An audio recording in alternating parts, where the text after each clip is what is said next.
battered by extreme cold weather, snow and severe winds, according to the Daily Mail. A cold front will sweep across southeastern parts of the country throughout the week, with Tasmania, Victoria and parts of New South Wales to suffer the most. Strong wind warnings have also been set across South Australia, Tasmania, Western Australia and the Northern Territory. Thunderstorms and huge swells are also expected in Albany, Bunbury, Busselton, Mandurah, Manjimup, Margaret River and Mount Barker. A warning has also been set for farmers as cold temperatures and winds could put lambs and sheep at risk. Not a problem, as every school kid has now been taught, in order to raise global temperatures, all the sheep and lambs need to do is encourage the cows next door to, well,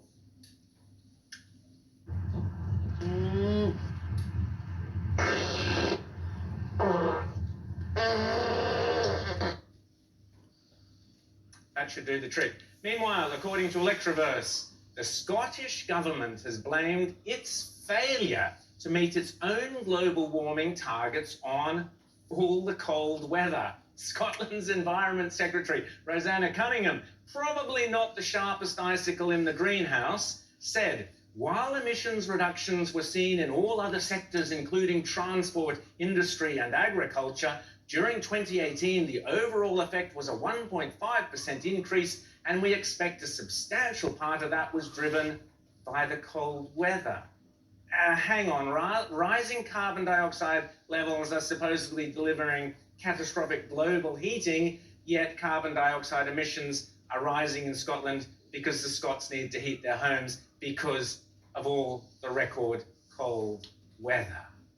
Time in the last 7,000 years, even lower than the 1600s to 1800s. Recently, a new study published on No Trick Zone compared cartology from the 17th to 18th centuries to aerial images of coastal positions today. Rather surprisingly, there seemed to be more land area below sea level a few hundred years ago. For example, in 1802, this nautical map of New York City and Long Island shows there may have been more open waters in this region during the Little Ice Age than in 2019. Meanwhile, a slew of Canadian communities, particularly to the east, suffered record low temperatures Saturday morning, with the province of Ontario the worst hit. A reading of minus 1.6 degrees Celsius was observed at Timmins Airport, Ontario, last Saturday morning, a new all-time record low for the month of June in books dating back to 1955, and one that smashes the previous record set in 1977. In addition, the mercury at nearby Chapleau Airport dropped to minus 0.4 degrees Celsius, topping the all-time cold record set in 1991, while airports in Sudbury and North Bay smashed their respective all-time record low readings for June.